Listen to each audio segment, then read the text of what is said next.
Welcome friends. आज मैले तपाईहरुको लागि विभिन्न स्थानमा रहेका केन्द्रहरू बारे जानकारी लिएर आएको छु र यो भिडियो हाम्रो यो पारिस्थितिक पद्धति र वातावरण अन्तर्गत रहेको छ, यानी कि इकोसिस्टम एन्ड इन्भाइरोमेन्ट अन्तर्गतको यो भिडियो हो र यहाँबाट पनि पछिल्लो पटक लोकसेवा आयोगले विभिन्न परीक्षामा प्रश्नहरू सोधेका छन्। यदि तपाईहरुले एक्जाम दिनुभएको छ भने तपाईहरुले थाहा नै होला, यसरी कुन प्रजनन केन्द्र कहाँ रहेको छ भनेर चारवटा अप्सन दिएर यो टपिकबाट लोकसेवा आयोगले प्रश्नहरू सोध्ने गरेको छ। त्यही भएर आज मैले विभिन्न स्थानमा रहेका केन्द्रहरू बारे, प्रजनन केन्द्रहरू बारे जानकारी लिएर आएको छु र त्यो मध्ये हाम्रो फर्स्टमा रहेको छ हाभ्रे। हाभ्रेलाई इंग्लिशमा रेड पाण्डा भन्छ साथीहरू, र यो रेड पाण्डाको प्रजनन केन्द्र कहाँ रहेको छ भन्दाखेरि सन्दकपुर इलाम जिल्लाको सन्दकपुरमा हाभ्रे रेड पाण्डाको प्रजनन केन्द्र रहेको छ। लोकसेवा आयोगले यो प्रश्न भर्खरै 1 वर्ष पहिले सोधेको प्रश्न हो साथीहरू, 6-7 महिना पहिला भनौँ न। त्यसपछि सारस प्रजनन केन्द्र कहाँ रहेको छ त? यो सारस प्रजनन केन्द्र, सारस भनेको क्रेनलाई भन्छ र यो क्रेनको प्रजनन केन्द्र कपिलवस्तुमा रहेको छ। त्यस्तै घोडा प्रजनन केन्द्र, घोडालाई प्रजनन गराउने केन्द्र नेपालमा कहाँ रहेको छ भन्दाखेरि चितवनमा रहेको छ घोडा प्रजनन केन्द्र। त्यस्तै गिद्ध प्रजनन केन्द्र, गिद्ध भल्चर प्रजनन केन्द्र कहाँ रहेको छ त? यो चितवनको कसरा भन्ने ठाउँमा गिद्ध प्रजनन केन्द्र रहेको छ। त्यस्तै हात्ती प्रजनन केन्द्र पनि चितवन जिल्लाकै मेघौली भन्ने ठाउँमा रहेको छ। र यो मेघौलीको कुरा गर्दाखेरि यो मेघौलीमा प्रत्येक वर्ष यहाँनिर हात्ती पोलो मनाउने गरिन्छ र त्यो हात्ती पोलो अन्तर्राष्ट्रिय स्तरको हुन्छ। इन्टरनेसनल लेभलको यहाँनिर एलिफेन्ट पोलो खेलिन्छ साथीहरू यो मेघौली भन्ने ठाउँमा, र यो मेघौली भनेको हात्ती प्रजनन केन्द्र गर्ने ठाउँ पनि हो। त्यस्तै गोही प्रजनन केन्द्र कहाँ रहेको छ भन्दाखेरि चितवन र बर्दिया राष्ट्रिय निकुञ्जमा, दुई ठाउँमा, एउटा चितवनमा र अर्को रहेको छ बर्दिया राष्ट्रिय निकुञ्जमा यो गोही प्रजनन केन्द्र रहेको छ। र नेपालमा 4 प्रकारका गोहीहरू, घरियाल्सहरू पाउँछ। त्यस्तै जीन बैंक हाम्रो ललितपुरको खुमलटारमा रहेको छ, जहाँबाट हामीले विभिन्न जीव जन्तुको जिनहरू लिन सक्छौँ। त्यहाँनिर जिनको बैंक बनाएको छ, जिनहरूलाई सुरक्षित गरिएको छ। त्यस्तै छ हिम चितुवा अनुसन्धान केन्द्र। हिम चितुवा अनुसन्धान केन्द्र कहाँ रहेको छ भन्दाखेरि ताप्लेजुङको कञ्चनजङ्घा संरक्षण क्षेत्रमा यो हिम चितुवा अनुसन्धान केन्द्र रहेको छ। पछिल्लो पटक लोकसेवा आयोगले यो टपिकबाट कुन प्रजनन केन्द्र कहाँ छ भनेर प्रश्नहरू सोध्ने गरेको छ र आगामी परीक्षामा यो टपिकबाट जोडा मिलाउमा पनि हैन लेभल 2 को लागि पनि प्रश्न बन्न सक्छ। र यो टपिक भनेको हाम्रो इन्भाइरोमेन्टसँग रिलेटेड टपिक हो साथीहरू, र इन्भाइरोमेन्टबाट पनि प्रश्नहरू आउने गर्छ र त्यो मध्येको यो महत्त्वपूर्ण टपिक भएकोले आज मैले यो सम्बन्धी जानकारी लिएर आएको छु। त्यस्तै अर्को रहेको छ हाम्रो सुँगुर वा बङ्गुर पार्क। सुँगुर वा बङ्गुर पार्क नेपालमा कहाँ रहेको छ भन्दाखेरि यो रहेको छ हाम्रो झापा र कास्कीमा। झापा र कास्कीमा यो दुई ठाउँमा है नेपालको सुँगुर र बङ्गुर पार्क रहेको छ। त्यस्तै मृग अध्ययन केन्द्र कहाँ रहेको छ नेपालमा?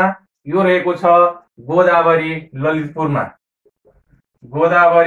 ललितपुरमा यो मृग अध्ययन केन्द्र रहेको छ, गोदावरी ललितपुरमा। त्यस्तै जैविक विविधता सूचना केन्द्र, जैविक विविधता सूचना केन्द्र, जैविक विविधता सूचना केन्द्र टिकौलीमा रहेको छ। टिकौली र यो टिकौली भनेको चितवनमा पर्छ साथीहरू, चितवनमा पर्छ। त्यस्तै जटायु रेस्टुरेन्ट, जटायु रेस्टुरेन्ट कहाँनिर रहेको छ, यो इम्पोर्टेन्ट छ। जटायु रेस्टुरेन्ट र यो रहेको छ तपाईको कावासोती,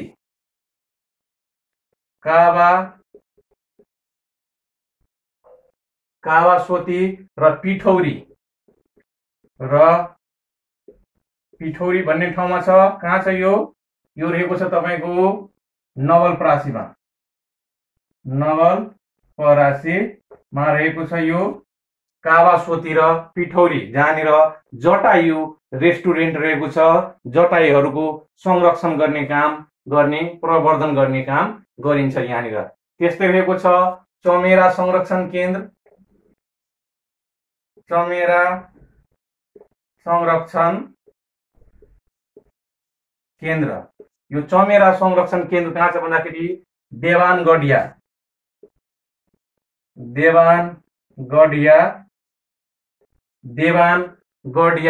कपिल वस्तुमा रहेको छ, कपिल वस्तुमा रहेको छ। त्यस्तै अन्तर्राष्ट्रिय पर्वतीय उद्यान,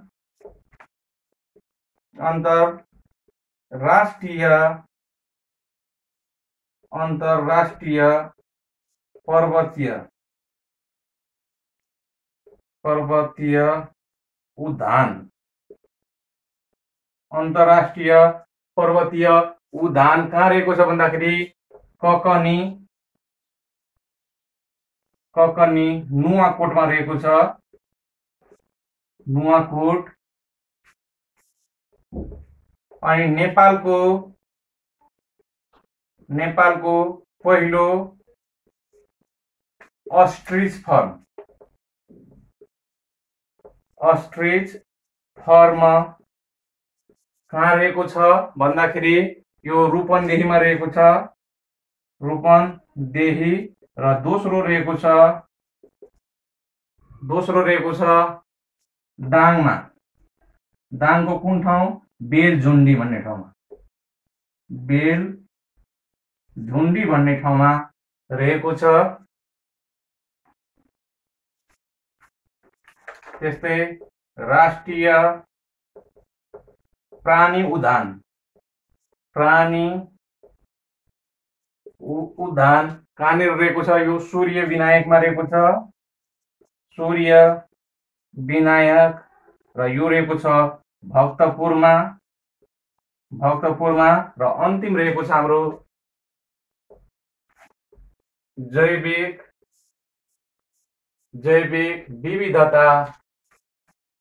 विविधता शैक्षिक उद्यान, जसलाई हामी बोटानिकल गार्डन भन्छौँ। यो रहेको छ गोदावरीमा, गोदावरी। र यो कहाँ छ, ललितपुरमा रहेको छ, ललितपुरमा रहेको छ। एकचोटि म फेरि यसलाई रिपिट गर्छु। सुँगुर वा बङ्गुर पार्क झापा र कास्कीमा रहेको छ। त्यस्तै मृग अध्ययन केन्द्र गोदावरी ललितपुरमा रहेको छ। जैविक विविधता सूचना केन्द्र टिकौली चितवनमा रहेको छ। जटायु रेस्टुरेन्ट कावासोती र पिठौरीमा रहेको छ। त्यस्तै चमेरा संरक्षण केन्द्र देवानगढिया कपिल वस्तुमा रहेको छ। अन्तर्राष्ट्रिय पर्वतीय उद्यान ककनी नुवाकोटमा रहेको छ। नेपालको पहिलो अस्ट्रिच फर्म रूपन्देहीमा रहेको छ भने दोस्रो दाङको बेलझुन्डी भन्ने ठाउँमा रहेको छ, दाङको बेलझुन्डी। त्यस्तै राष्ट्रिय प्राणी उद्यान कहाँ रहेको छ, सूर्य विनायक भक्तपुरमा। र यो जैविक विविधता शैक्षिक उद्यान गोदावरी ललितपुरमा रहेको छ। यो प्रश्न लोकसेवा आयोगले सोधिसकेको छ साथीहरू। जैविक विविधता शैक्षिक उद्यान केन्द्र कहाँ रहेको छ भनेर। र यो अरू पनि सोध्न सक्छ यहाँबाट। र यो टपिक हाम्रो रहेको छ पारिस्थितिक पद्धति र वातावरण अन्तर्गत पर्ने टपिक हो। र यो टपिकबाट प्रश्नहरू लोकसेवाले सोध्ने गरेको कारणले मैले सबैलाई एकै ठाउँमा संग्रहित गरेर यो भिडियो आज लिएर आएको छु। तपाईहरुलाई हाम्रो भिडियो कस्तो लाग्छ कमेन्ट बक्समा गएर कमेन्ट गर्नुहोला र यस्तै यस्तै अन्य भिडियोको लागि तपाईहरुले हाम्रो च्यानल स्मार्ट एजुकेशनल ट्रिकलाई सब्स्क्राइब गर्न सक्नुहुन्छ। लाइक गर्नुहोला। नमस्ते, धन्यवाद।